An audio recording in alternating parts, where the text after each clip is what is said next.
guys, welcome to Bastion Time. I am your host Bastion. This is Nintendo News. Let's get to that news. Our first story is confusing and strange, and it's about the fact that Nintendo Japan filed a trademark for KOOPA with relation to products and games. I assumed they already had a trademark for KOOPA, but apparently not.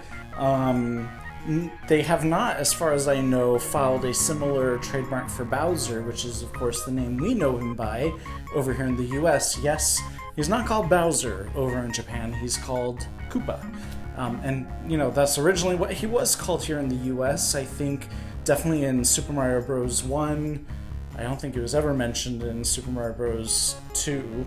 But I think even in Super Mario Bros. 3, he was called KOOPA. Maybe even as much as far as Super Mario World. I don't remember, but anyways, the point is they haven't trademarked the Bowser name over here in the US, so I'm not sure what to make of it. I did think at first, oh, this must be like Bowser's getting his own game or something like that, but who knows? We'll have to wait and see. Our next story is about something related to that story from a couple videos ago where this fellow was playing Pokemon Go in a church in Russia and now is sentenced to 3.5 years of prison for it. The Simpsons decided to spoof this. Quite controversial. As a result, this particular Simpsons episode will not be aired in Russia, apparently.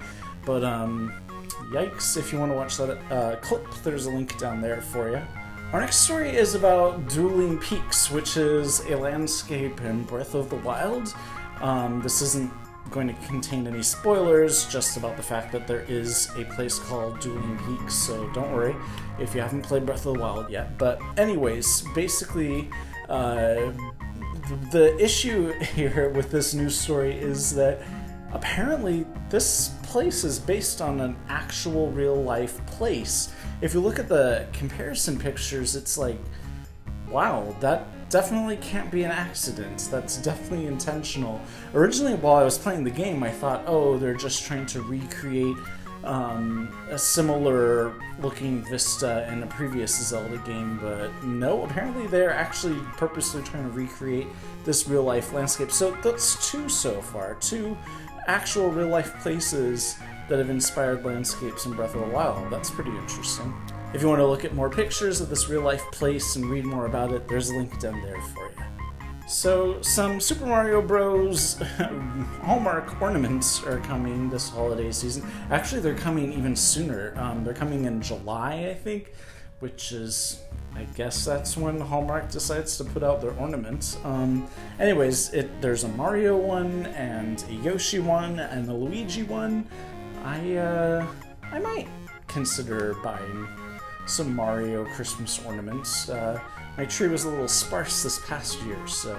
But anyways, if you want to check out these ornaments and how much they're going to cost and when they're coming out, there's a link down there for you. And our final story for the day, which frankly is the most interesting of the lot, is there's this crazy glitch in Breath of the Wild that, you know, I'm not fully... Oh, I thought my dog was looking at me through...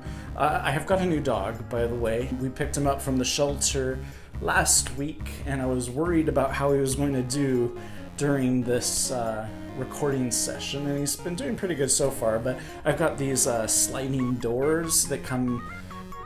These, like, glass panel door things that slide that look into the library from the living room, and so I keep checking in on him over there through the glass panels, and no whimpering or anything, so it seems to be going great so far.